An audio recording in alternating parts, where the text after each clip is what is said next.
Vamos a leer desde el verso 11 hasta el verso 14. Hebreos capítulo 5, verso 11 al verso 14. Y quiero tratar de exponerle algunas ideas relacionadas con el punto de vista divino con respecto a lo más importante que debe de ser corregido en oposición a lo que nosotros podemos considerar lo que es más importante en cuanto a la vida. Vamos a ver, Hebreos capítulo 5, verso 11 dice así: acerca de esto tenemos mucho que decir y difícil de explicar, por cuanto os habéis hecho tardos para oír. Porque debiendo ser ya maestros, después de tanto tiempo, tenéis necesidad de que se os vuelva a enseñar cuáles son los primeros rudimentos de las palabras de Dios. Y habéis llegado a ser tales que tenéis necesidad de leche y no de alimento sólido. Y todo aquel que participa de la leche es inexperto en la palabra de justicia, porque es niño. Pero el alimento sólido es para los que han alcanzado madurez, para los que por el uso tienen los sentidos ejercitados en el discernimiento del bien y del mal. El apóstol Pablo, quien yo creo que es el autor del libro de Hebreos o de la carta a los Hebreos, dice de que él tiene muchas cosas que enseñar o que explicar con respecto al sacerdocio del Señor Jesucristo, a la posición que al Señor Jesucristo le corresponde. Y él viene hablando o termina hablando en los versos anteriores acerca de que Jesús tiene un sacerdocio según el orden de Melquisedec. Y entonces él dice, tenemos mucho que explicar, mucho que decir, muchas cosas que son difíciles, pero no lo hemos hecho ni lo vamos a hacer, dice el apóstol, porque ustedes se han hecho tardos para oír. Y es curioso que a quienes les está haciendo este reproche es a los creyentes hebreos, los que deberían de conocer acerca del Mesías, deberían de conocer las profecías, deberían de conocer todas las escrituras relacionadas con la manifestación del Mesías. Y el reproche, ocupando esa palabra para identificar la forma en que él está terminando este capítulo, dice, debiendo ser ya maestros después de tanto tiempo, tienen necesidad de que se les vuelva a enseñar cuáles son los primeros rudimentos de la palabra de Dios. Y entonces hace una separación entre aquellos que ya son maestros, están enseñando la palabra, están edificando, están bendiciendo a otros, y aquellos que todavía necesitan que se les vuelva a enseñar. No necesitan que se les enseñe por primera vez, necesitan que se les vuelva a enseñar los primeros rudimentos de la palabra de Dios. Y le dice, y para colmo han llegado a estar en tal condición que tienen necesidad de leche, o sea, de las cosas más básicas, de las cosas más fundamentales, y no tienen necesidad de alimento sólido. Todo aquel que participa de la leche es inexperto en la palabra de justicia porque es niño, o sea que los llama inexpertos, los llama niños, los llama tardos para oír. Les reprocha que ya deberían de estar enseñando a otros, pero todavía tienen que ser enseñados. Ahora en el verso 14 dice que el alimento sólido es para los que han alcanzado la madurez, para los que por el uso tienen los sentidos ejercitados en el discernimiento del bien y del mal. Yo creo que en alguna medida, en algún punto de nuestra vida, y hablo de una manera individual, en algún punto de nuestra vida personal, en nuestro caminar como creyentes, yo creo que esta escritura se debe de aplicar o de haber encontrado una aplicación. Y particularmente el punto de aplicación debería de ser cuando después de haber caminado un poco de tiempo en el Evangelio, después de algunos años, nos estancamos y no solamente nos estancamos, sino que retrocedemos, se nos olvidan algunas cosas que sabíamos o muchas cosas que sabíamos, perdemos la posición, perdemos aquello en lo que habíamos avanzado espiritualmente, retrocedemos. Y ya no estamos más en la posición de estar enseñando a otros, de estar levantando, animando, bendiciendo, edificando, sino que estamos en la posición de estar sentados, nada más esperando enseñanza tras enseñanza, instrucción tras instrucción. Y para colmo, no enseñanzas profundas, no grandes revelaciones, sino que las enseñanzas básicas. Y mientras nosotros no reaccionamos y no tomamos una decisión personal de que con diligencia vamos a escudriñar la palabra y vamos a alimentarnos de ella y vamos a procurar crecer en el conocimiento de su voluntad, escudriñándola, leyéndola, haciendo estudios personales, teniendo devocionales de una manera personal, mientras no tomamos esa decisión de cambio, pueden pasar años. Y yo creo que en toda iglesia hay creyentes que ya deberían de ser maestros, pero todavía hay que estarles enseñando la palabra. En todas las iglesias. Y en la vida individual de cada uno de nosotros, creo que hay una etapa en nuestra vida en la que probablemente nos descuidamos, nos detuvimos, y esta escritura pudo haberse aplicado. Probablemente hayan varios aquí esta noche a los que hay que aplicar literalmente la escritura. Debiendo ya ser maestros, debiendo estar enseñando a otros, se han acomodado, se han detenido, las circunstancias, los obstáculos, los han apartado, los han desviado, los han desanimado, etcétera. Pero en lugar de estar ministrando la palabra, todavía están teniendo necesidad de que se les esté enseñando la escritura como una dieta de mantenimiento. Y entonces esta escritura tiene una aplicación principal con relación a despertar, reaccionar y cambiar nuestra posición. Porque hay una responsabilidad personal desde el momento que el apóstol dice, es que ustedes se han hecho tardos para oír. O sea que no es culpa de que no haya enseñanza, no es culpa de que no hubieran enseñadores, es culpa de que los oyentes se habían hecho tardos para oír. Es culpa de ellos porque no han alcanzado la madurez, y no han alcanzado la madurez porque no han usado sus sentidos, no han ejercitado sus sentidos en el discernimiento del bien y del mal de la manera en que deberían de haberlo hecho a esas alturas. Ahora, yo recuerdo haberle mencionado dentro del estudio que teníamos en base al libro de Gálatas esta semana, que había un punto particular, y ese punto se encuentra en Gálatas 4:1 y lo quiero conectar. Y es que realmente necesitamos crecer, hermanos, en el conocimiento de la voluntad de Dios. Porque cuando crecemos en el conocimiento, crecemos en la fe. Usted no puede crecer en fe si no tiene conocimiento. Porque la base de la fe es el conocimiento de la palabra. Entonces, mientras más conocimiento tiene, no es algo directo proporcionalmente, pero sí en cuanto a posibilidad. Mientras más conocimiento tiene, mayores posibilidades hay de que usted pueda tener una fe mucho más grande. Ahora, no necesariamente alguien puede tener una gran cantidad de conocimiento, pero no está caminando en fe. Porque el conocimiento llega a nuestra mente, pero la fe es del corazón. Usted puede tener conocimiento intelectual, y yo conozco algunas personas que hablan de la palabra, se memorizan la palabra, pero usan la escritura para contender. No usan la palabra para vivir en fe, para vivir en victoria, usan la palabra para mostrar que saben, para mostrar que han usado su inteligencia para memorizarla, pero no para vivir por fe. Entonces hay que separar el conocimiento en la mente de la revelación en el corazón y del caminar en fe. Pero sí hay una conexión directa entre el conocer y el caminar en fe, entre el creer. Ahora bien, en Gálatas capítulo 4, verso 1, solo cité esta situación y quiero desarrollarla esta noche. Pablo dice que entre tanto que el heredero es niño, ¿cuántos herederos hay aquí? Somos herederos por la fe en Cristo Jesús. Amén. Somos bendecidos con el creyente Abraham. Créalo y confiéselo. Amén. Estamos justificados y somos bendecidos. Somos descendencia de Abraham, somos hijos de Dios, somos herederos de la promesa. Ahora, Pablo toca en el capítulo 4 este punto sumamente importante y dice, pero también les digo que entre tanto que el heredero es niño, en nada difiere del esclavo, aunque es señor de todo.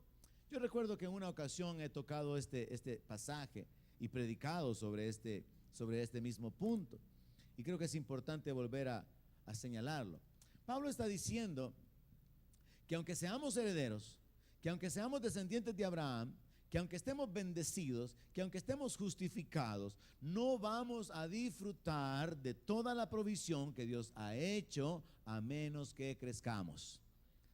Y entonces conecto esto con la escritura anterior. Necesitamos crecer, necesitamos ser diligentes, necesitamos renunciar a ser tardos para oír, necesitamos renunciar a nuestra comodidad y a nuestro conformismo de estar satisfechos con recibir un mensaje de domingo, un mensaje de martes o jueves, y esa es toda la palabra de Dios que usted come durante la semana.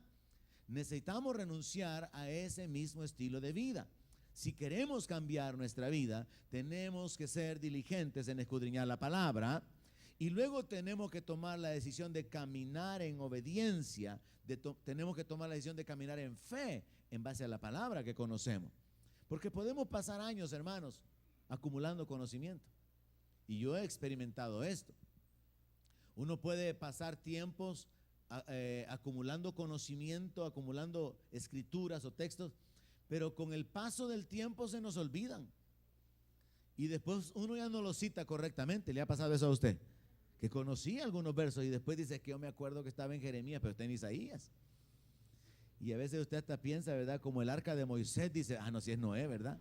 Y a veces atravesamos todo a ver si Abraham era primero que Jacob, o será que Jacob era primero que David. ¿Cómo está la cosa? Y cruzamos las cosas ahí porque estamos aprendiendo, pero mientras aprendemos, también estamos olvidando cosas. Entonces necesitamos ser más diligentes en esto. Y no podemos tomar nuestra vida espiritual a la ligera, alimentarnos de lo que sea, alimentarnos cuando podamos, sino que tendríamos que tener una actitud diferente para poder crecer espiritualmente, para poder madurar espiritualmente, con un propósito muy importante: disfrutar la herencia.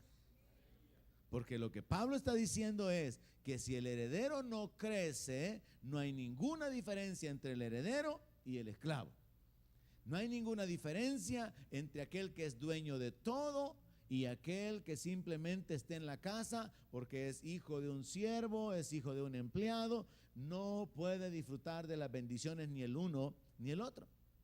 En el verso 2 lo dice de una manera más clara y enfoca de que el que es heredero, aunque es señor de todo, está bajo tutores, está bajo curadores hasta el tiempo señalado por el Padre. Ahora Pablo habla acerca de su experiencia y dice, así también nosotros, cuando éramos niños estábamos en esclavitud bajo los rudimentos del mundo. Oiga esto, cuando éramos niños estábamos en esclavitud. Pablo ha llegado a un punto de madurez, de crecimiento espiritual, de revelaciones, donde él puede asegurar que él ya no es un niño. Pero él puede mirar hacia atrás en una etapa de su vida y decir, cuando nosotros éramos niños, estábamos en esclavitud. Entonces hay una conexión directa entre la infancia y la esclavitud y la madurez y el señorío. Y aquí usted puede identificar dónde usted está. Si usted ha madurado, usted está señoreando. Si usted está en la infancia, usted está en esclavitud. La figura que el apóstol Pablo utiliza es magnífica y también puede aplicarse de una manera muy clara a nuestra vida misma cuando éramos niños, sujetos a los padres. ¿Y cómo comienza la vida? Los papás deciden qué ropa ponerle a los niños, ¿verdad? Y a veces los papás hasta visten mal a los niños, pero ¿y qué van a decir los niños? Los visten todos chistosos, los peinan como quieren, los combinan como quieren, y como que fuera castigo el asunto a veces contra los niños, ¿verdad? Pero a medida que el niño va creciendo, el niño va tomando decisiones. En la medida que el niño crece, va desarrollando sus gustos personales, hasta que el niño ya toma sus propias decisiones y ya no van a ser los padres los que deciden qué ropa va a ponerse, qué colores quiere combinar, sino que el niño llega a tomar sus propias decisiones. Un ejemplo muy simple, muy práctico, pero que aplicado a lo espiritual también tiene una realidad y es muchísimo más importante. Mientras nosotros somos niños, aunque seamos hijos de Dios, aunque estamos bendecidos con toda bendición, aunque estemos sentados en lugares celestiales juntamente con Cristo, no podemos disfrutar la herencia. y estamos en esclavitud. Es decir, estamos sometidos a las circunstancias, estamos sometidos a los enemigos que se levantan en contra nuestra, estamos sometidos aún a nuestras propias pasiones, las que no hemos dominado, estamos sometidos a los ataques del enemigo. Entonces es muy importante entender que espiritualmente Dios nos ha dado una posición y Dios ha hecho una provisión para que nosotros como su pueblo podamos caminar en bendición, en libertad, en victoria, en autoridad, pero que depende de nosotros el poder colocarnos en la posición de disfrutarla. Amén. Entonces necesitamos entender que es nuestra responsabilidad ser diligentes para crecer. Es nuestra responsabilidad hacer algo para crecer. Mire, en lo natural hay un proceso de crecimiento, pero uno puede de alguna manera, tomando algunas acciones de cuidado, de alimento y de ejercicio, desarrollar de una mejor manera el cuerpo. Hay hombres, voy a hablar de los hombres, hay hombres que en algún momento de su vida tomaron ciertas acciones de ejercicio, de alimentación, de dieta, de esto, de lo otro, que les permitió desarrollarse. Otros no, simplemente dejaron que su cuerpo se formara, pero otros trabajaron para formar su cuerpo. De una manera similar en lo espiritual, hay un crecimiento gradual por oír la palabra, porque la fe viene por el oír la palabra. Y hay un crecimiento por oír la palabra. Pero cuando alguien decide crecer, va a tomar una iniciativa, una responsabilidad y acciones propias para poder alimentar su fe. Por ejemplo, quiero aumentar mi fe con respecto a la sanidad. Bueno, entonces hay que hacer un estudio sobre todos los milagros que Jesús hizo. ¿Cómo los hizo? ¿Y qué dice la palabra acerca de la sanidad divina? Pero si usted no hace ese estudio, usted va a crecer en cuanto a eso, muy despacio, muy despacio. Si usted quiere crecer sobre una área en particular, tiene que tomar acciones específicas de indagar, de escudriñar. Jesús le dijo a los religiosos de su tiempo que escudriñaran las escrituras. Yo creo que es necesario entonces obedecer la palabra del Señor. Es necesario escudriñar las escrituras para poder crecer, para poder conocer la voluntad de Dios y para poder aumentar nuestro nivel de fe. Recuerdo haberle dicho hace un par de semanas, yo podría orar por ustedes, mi oración por usted, como el apóstol Pablo ora por revelación, ora por sabiduría, por discernimiento, pero si usted no conoce la palabra o si usted no se esfuerza por conocer la palabra, Dios no le va a revelar nada. Jesús dijo que el Espíritu Santo nos iba a recordar la palabra. ¿Y qué palabra le va a recordar a usted el Espíritu Santo si no conoce la palabra? Amén. El Espíritu Santo puede guiarnos, pero también el Espíritu Santo puede recordarnos la palabra en el momento específico que la necesitamos. Pero si no conocemos la palabra, ¿y qué palabra nos va a recordar el Espíritu Santo? Necesitamos conocer la palabra. Dios puede consolarnos a través de sus promesas, recordándonos lo que Él ha dicho que va a hacer a favor nuestro. Pero si no conocemos la palabra, Dios no va a usar esa palabra a favor nuestro. Entonces depende de nosotros de ser diligentes. Ahora Pablo entonces está abordando este aspecto del crecimiento espiritual. Y yo quiero sobre esta base establecer algunas ideas esta noche relacionadas con esta idea principal de que lo que para Dios es lo más importante puede hacer que a nosotros no nos parezca que es lo más importante y por eso presionamos en otra dirección. ¿De qué estoy hablando? Sobre esta base quiero exponer la siguiente idea. Cada uno de nosotros como creyente anhela ver la mano de Dios, ver la bendición de Dios en todas las áreas en las que normalmente vemos que hay dificultades. Por ejemplo, queremos ver el poder de Dios en nuestra vida, en nuestro cuerpo, para poder disfrutar de la sanidad divina o vivir en salud divina. ¿Amén? ¿Alguien dice amén a eso? Queremos ver el poder de Dios manifestándose de esa manera. Y Dios puede hacerlo. Queremos ver el poder de Dios manifestándose en el área material, en el área de las finanzas, en el área de lo económico. Y Dios puede hacer milagros de provisión. Y de hecho en la Biblia hay un montón de milagros de provisión. ¿Quiere que su fe aumente sobre eso? Vaya a escudriñar la palabra y lea y aprenda y ore sobre eso. Pero nosotros como seres humanos nos enfocamos en lo que está mal alrededor nuestro. Nos enfocamos en el mundo en que vivimos. Nos enfocamos en las injusticias, el sufrimiento, la muerte, el padecimiento, las necesidades, la debilidad del cuerpo. Y normalmente nuestras oraciones y nuestras peticiones están enfocadas para que Dios muestre su poder en esas áreas. Y no está mal, Jesús enseñó acerca de pedir y que lo que pidiéramos al Padre en el nombre de Jesús Él mismo lo haría. No está mal, solamente quiero mostrarle que puede hacer que hay algo que esté siendo visto desde una perspectiva diferente cuando consideramos cómo Dios nos muestra las cosas. Nosotros estamos interesados en tener salud, diga amén, a menos que no esté interesado. Estamos interesados en tener prosperidad. Estamos interesados en vivir en paz, en tener provisión en todas las cosas. Y todo eso se cumple, esa voluntad de Dios está revelada en la tercera carta que el apóstol Juan escribe en el verso 2 cuando dice: amado, yo deseo que tú seas prosperado en todas las cosas. O sea, Dios también quiere esas cosas para nosotros. Y el Padre aún sabe de qué cosas tenemos necesidad antes de que las pidamos. Y entonces nosotros, muy espirituales, nos enfocamos con eso. Nos enfocamos en el asunto de que es la voluntad de Dios la sanidad, es la voluntad de Dios la libertad, la protección, la provisión, la victoria, el caminar en autoridad. Y estamos muy bien, excelentemente en esa área, excepto en una cosa: el orden de prioridades. Porque en la palabra también encontramos muchas escrituras con respecto a cambiar nuestro estilo de vida. Y a eso no le damos importancia.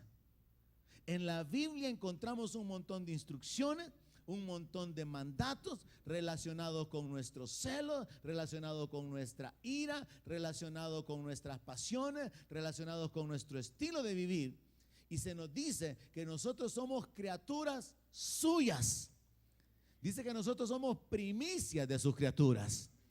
Y dice que nosotros fuimos creados para que andemos en buenas obras, las cuales Él preparó de antemano. Entonces, mire, por un lado podemos ver el mundo en que vivimos, las condiciones que hay en el mundo en que vivimos, y cómo el poder de Dios se puede manifestar en las necesidades que tenemos. Pero por el otro lado hacemos una división. Por el otro lado podemos enfocarnos en la forma en que vivimos. Y Dios habla tanto en la palabra acerca de la forma en que vivimos, que tal parece que a Dios le interesa cómo vivimos. Amén. A Dios le interesa nuestra forma de vida. Y de hecho, Él está interesado en levantar a un pueblo santo. Pero yo me atrevería a pensar, y hablo en términos generales, que como iglesia estamos más interesados en la prosperidad que en la santidad. Amén. Yo me atrevería a asegurarle que hay más oraciones atravesando las nubes que están relacionadas con problemas económicos que con decirle al Señor: Señor, yo quiero caminar en tu temor, quiero caminar en obediencia, quiero ser más santo. Hay un deseo en mí por agradarte, Padre, ayúdame, obra en mi vida. Le aseguro que hay más oraciones que tienen que ver con dólares que las oraciones que tienen que ver con santidad. Le aseguro, hermano. No sé por qué, quizás porque gran parte de mis oraciones también están en ese mismo lado. Sospecho. Y aseguro que hay cientos, miles de oraciones relacionadas con sanidad, con milagro, con extiende tu mano, tócalo, sánalo, manifiéstate, glorifícate. Y no está mal, pero son demasiadas las oraciones con respecto a sanidad y son menos las oraciones con respecto a que tu temor caiga sobre tu pueblo, Señor. Son menos las oraciones relacionadas con eso, porque estamos más interesados en las circunstancias que nos oprimen. Estamos más interesados en que se solucionen los problemas que tenemos que interesados en cambiar nuestra forma de vida. Y en la Escritura y a través del apóstol Pablo y a través del apóstol Pedro, usted encuentra listas, capítulos completos, hermano, de cuál debe de ser nuestro estilo de vida. Pero eso es como que no nos detenemos mucho, ¿verdad? Encontramos una serie de instrucciones acerca de honrar, de obedecer, de respetar, de preferirnos unos a otros, de ser amables. No, eso lo hacemos a un lado. Si aquí el asunto son los billetes y la sanidad. Aquí el asunto es que el problema más grande es el dinero y la salud. Pero el que cómo vivamos, eso lo dejamos ahí para que en el camino lo arreglamos. Y en este sentido yo creo que hay una gran diferencia en el orden de prioridades. Nosotros tenemos como prioridad las finanzas y la salud, y dejamos de un lado nuestro carácter. Y si acaso llegamos a ser un poquito espirituales, ponemos dentro de las prioridades los dones espirituales y dejamos atrás el fruto del Espíritu. Los dones tienen que ver con manifestaciones de poder, pero el fruto del Espíritu tiene que ver con nuestro carácter. Y dije, si acaso llegamos a ser espirituales, estamos ahí anhelando los dones espirituales y dejamos atrás el fruto del Espíritu. Pero yo creo que Dios tiene un punto de vista totalmente diferente, y quiero probárselo a través de la palabra. Yo creo que Dios está interesado en vidas cambiadas. Yo creo que Dios está interesado en un pueblo que vive de una manera diferente. De hecho, Él quiere un pueblo santo. Él quiere un pueblo de sacerdotes. Y Él quiere bendecir a los que sean sus sacerdotes. Nosotros queremos que Él nos bendiga para ser sacerdotes, pero es al revés. Él va a bendecir a sus sacerdotes. Él va a bendecir a sus ministros. Él va a bendecir a sus siervos. Pero nosotros queremos estar bendecidos para servirle. Y entonces ponemos en el orden de prioridades las bendiciones antes que el servicio. Y para muchos el servicio depende de estar bendecidos.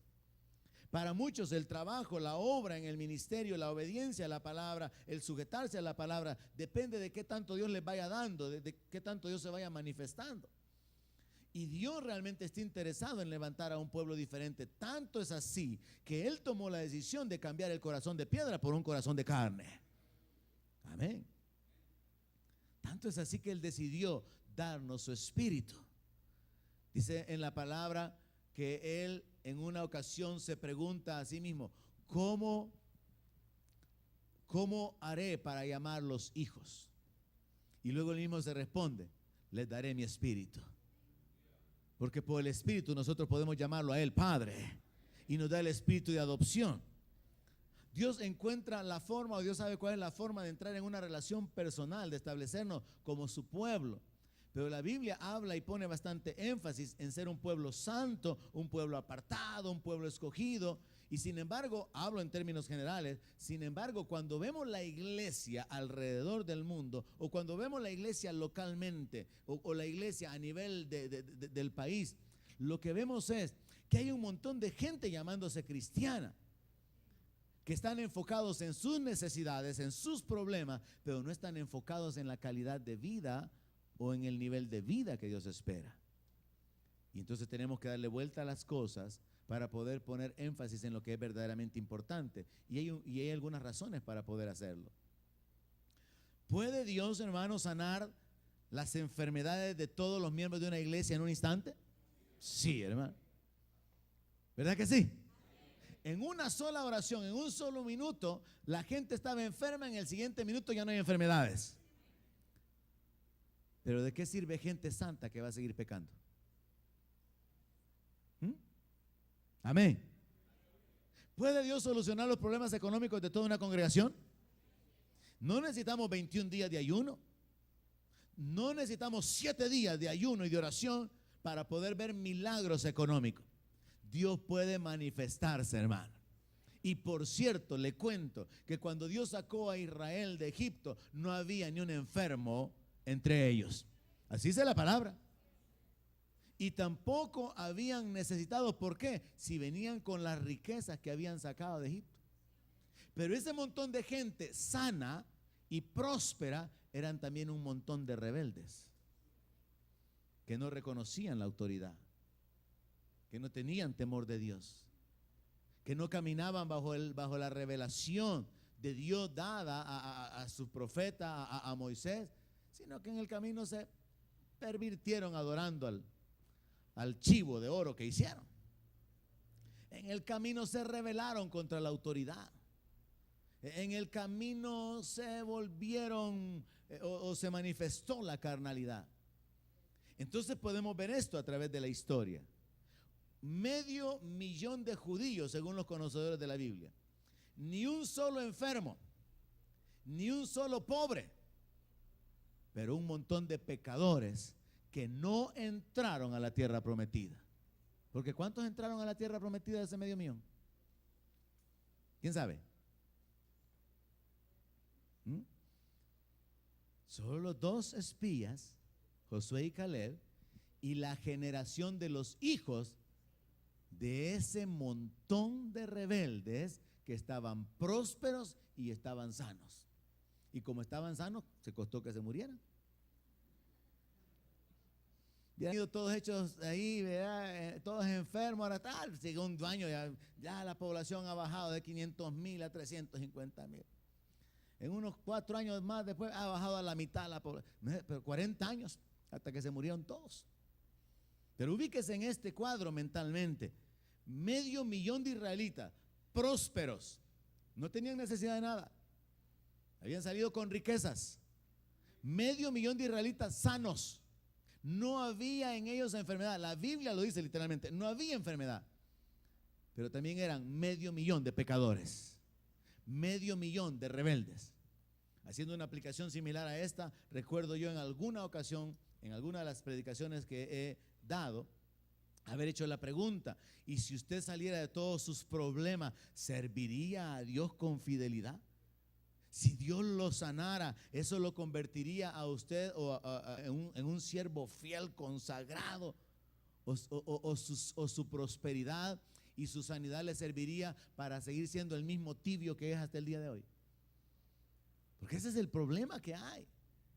Cuando tenemos el enfoque en las finanzas y en la salud para poder disfrutar la vida, en lugar de tener nuestros ojos puestos en el Señor y en el reino, y que nuestra vida sea un instrumento de bendición, y no importa que nosotros más adelante recibamos lo que Dios tiene para nosotros, pero poner como prioridad el servir a Dios independientemente de cómo es nuestra condición actual. Amén. Ahora, si ya respondimos todos, aunque sea mentalmente, que Dios puede sanar a todos y que Dios puede prosperar a todos, podemos establecer esta verdad: Dios puede solucionar los problemas en los cuales una iglesia, de los cuales una iglesia está rodeado, en cualquier sociedad, en cualquier ambiente, en cualquier país. Pero ¿por qué Dios no lo soluciona? Porque para Dios la prioridad es el cambio de corazón de las personas. ¿Me está siguiendo esta noche? No se me ha perdido.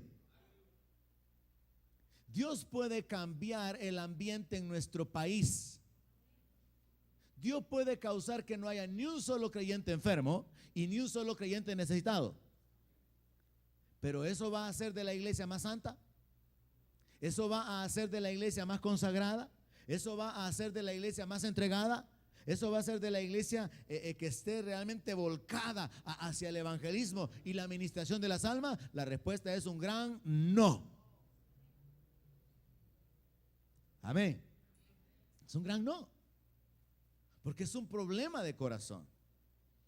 Entonces Dios tiene puesta su prioridad. Si ponemos la lista, yo no sé si yo hago a veces lista de lo que tengo que hacer, y a veces son listas de día, a veces son listas de semana, y a veces son listas de mes. Pero yo creo que en la lista, en el tope de la lista de Dios, hay diferentes cosas que las que están en el tope de la lista nuestra.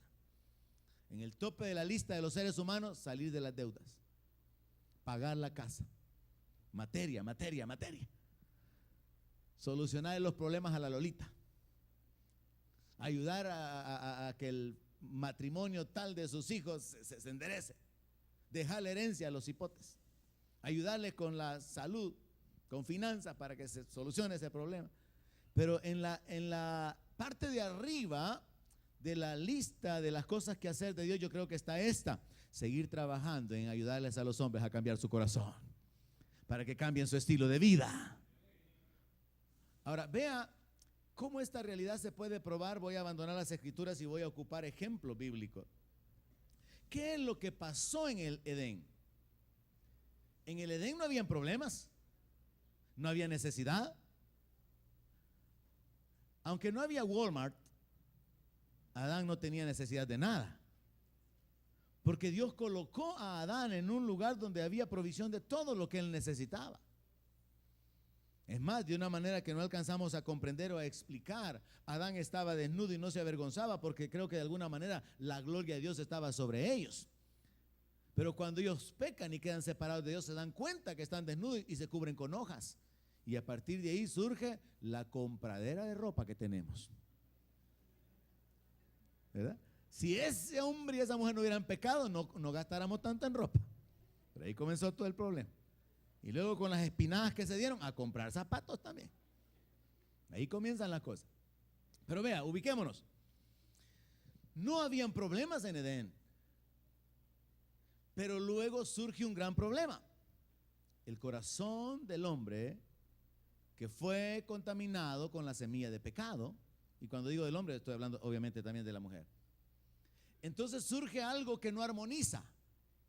Un lugar perfecto habitado por un par de imperfectos pecadores. Y entonces, ¿qué tiene que hacer Dios? Separa lo perfecto de lo imperfecto. Porque Dios no podía dejar a los imperfectos en el mundo perfecto.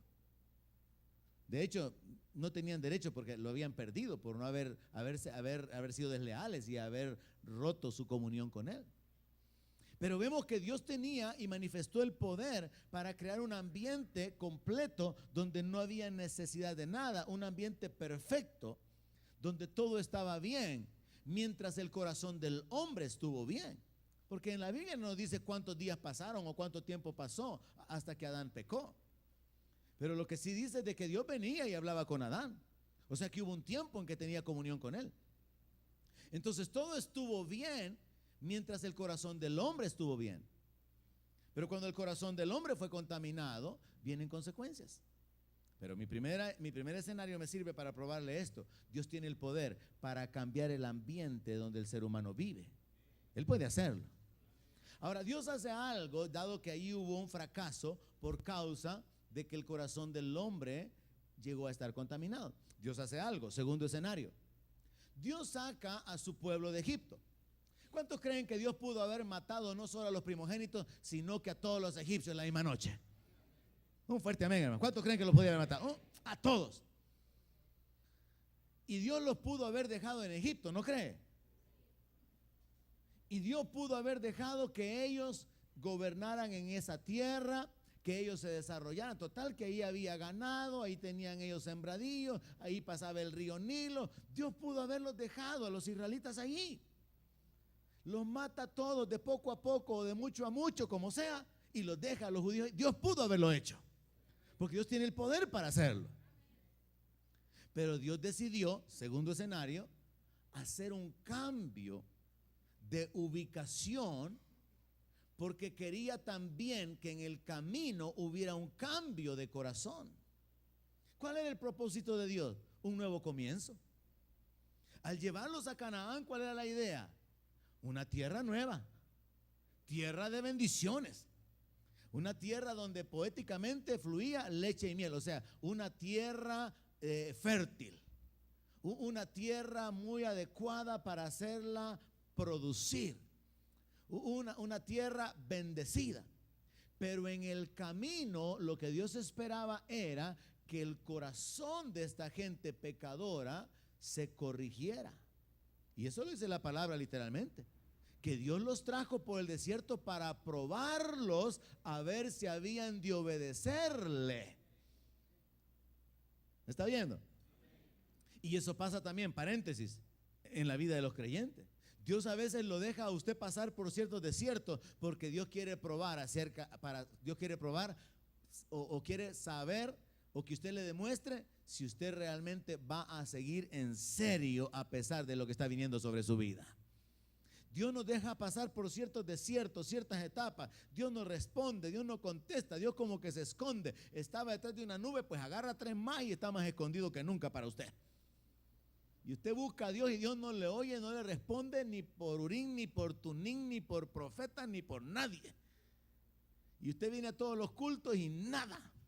Y usted ora y Dios como que se ha desaparecido.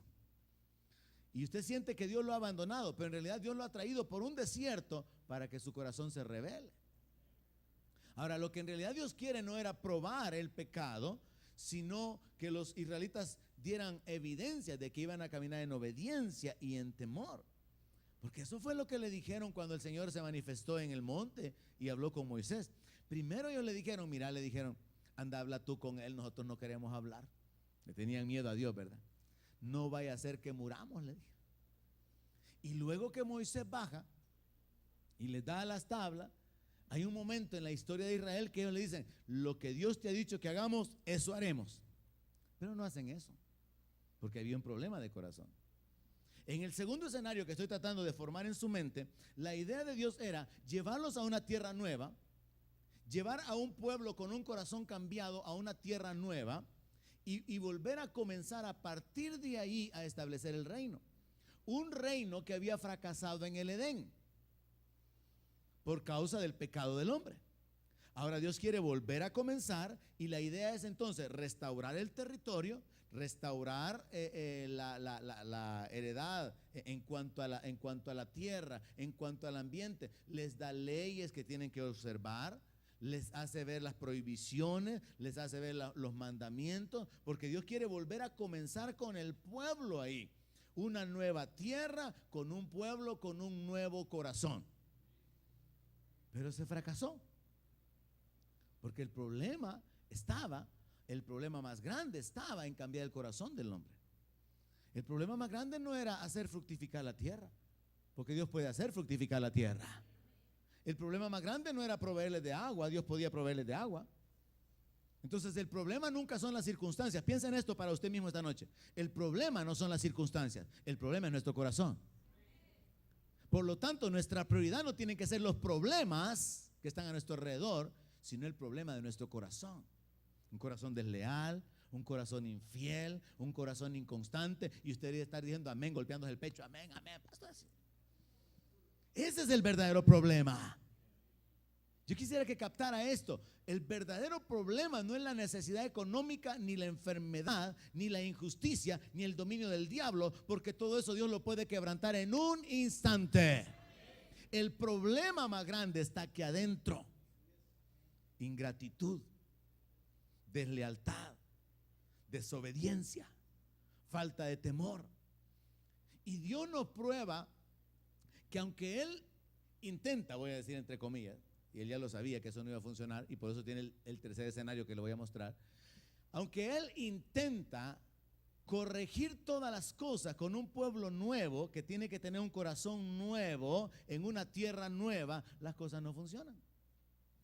Porque todo ese montón de pecadores se murieron, porque no tenían el corazón correcto.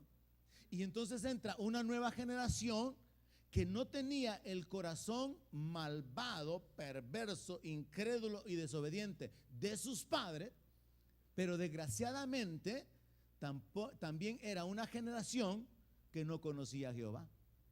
Y eso es lo que dice la palabra literalmente. Así que usted continúa después del Éxodo la historia de los jueces y ¿qué encuentra? Que cada uno hacía como bien le parecía.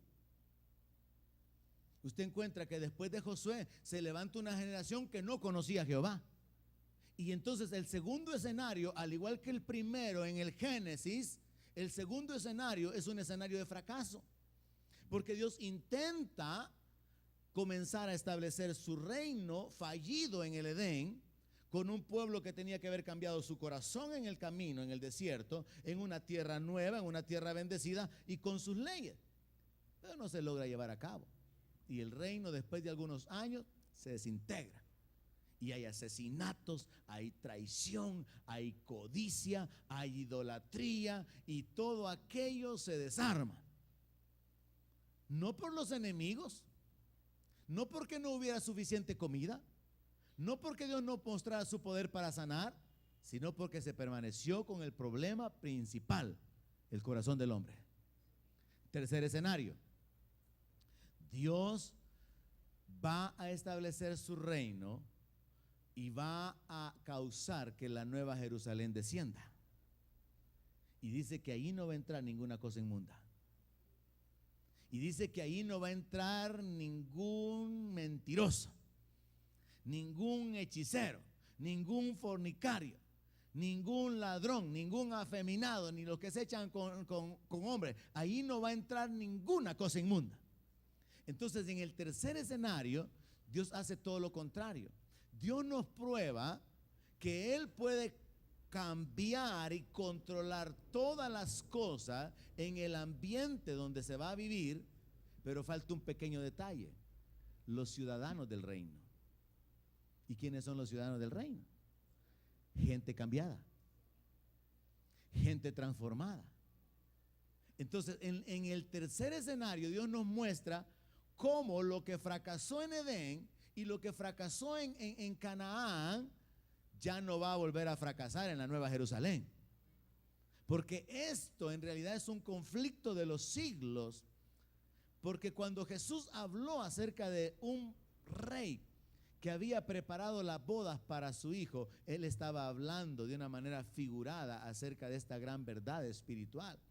Porque recuerde que en el camino el rey manda a que vengan a la boda algunos importantes, y estos importantes son los judíos. Y algunos dicen: no, yo he comprado unas yuntas de bueyes, tengo que ir a probarlas. No, yo he comprado unos terrenos y los voy a ir a ver. Y entonces se revela que ellos no le dieron la prioridad al reino, a la comunión con Dios. Y entonces, ¿qué dice el rey? La verdad es que las bodas ya están preparadas. Así que vayan por los caminos y traigan ¿a quién? Dice el rey. A los cojos. ¿A quiénes más? A los mancos. ¿A quiénes más? A cualquiera que esté en el camino. Lamentablemente para usted y para mí está hablando de nosotros. Y fueron a ser recogida de lo más inútil que había en el mundo, aunque a usted no le guste. Israel era el escogido, pero como aquellos no quisieron, vayan a traer los chocos, los patojos, los inútiles, dijo, y tráiganlos, y que se llene mi casa. Pero si usted sigue la historia, sacan a uno, ¿por qué? No está vestido de boda. Entonces una cosa es ser invitado, pero la otra cosa es estar vestido adecuadamente. Muchos son los llamados y pocos los escogidos. La ciudad ya está, y en esa ciudad no habrá enfermedad. La ciudad ya está, y en esa ciudad no habrá pobreza. Amén. La ciudad ya está y es símbolo del reino del Cordero, donde Dios va a mostrar su gloria y ya no van a haber problemas de ningún tipo. No va a haber violencia, no va a haber muerte, no más lágrimas, no va a haber llanto, no va a haber memoria del sufrimiento pasado.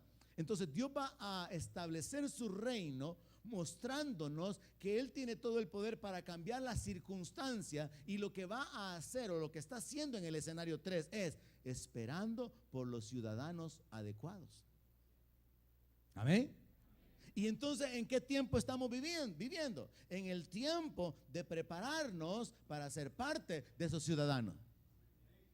Pero aunque ese es el tiempo, muchos creyentes no lo han comprendido, se han hecho tardos para oír, debiendo ser ya maestros. Todavía hay que estarles enseñando las cosas básicas, debiendo estar siendo ya luminares que resplandecen en medio de una generación perversa. Todavía hay que estarlos amonestando con respecto a cuestiones de conducta, de temor, de fidelidad, de honrar a Dios, de santidad, de lealtad, y no caminan, no crecen, porque no están enfocados en cambiar su corazón, están cambiados en enfocar su billetera, están enfocados en cambiar su cuerpo, están enfocados en acumular esto, en comprar lo otro, están enfocados en lo que no importa,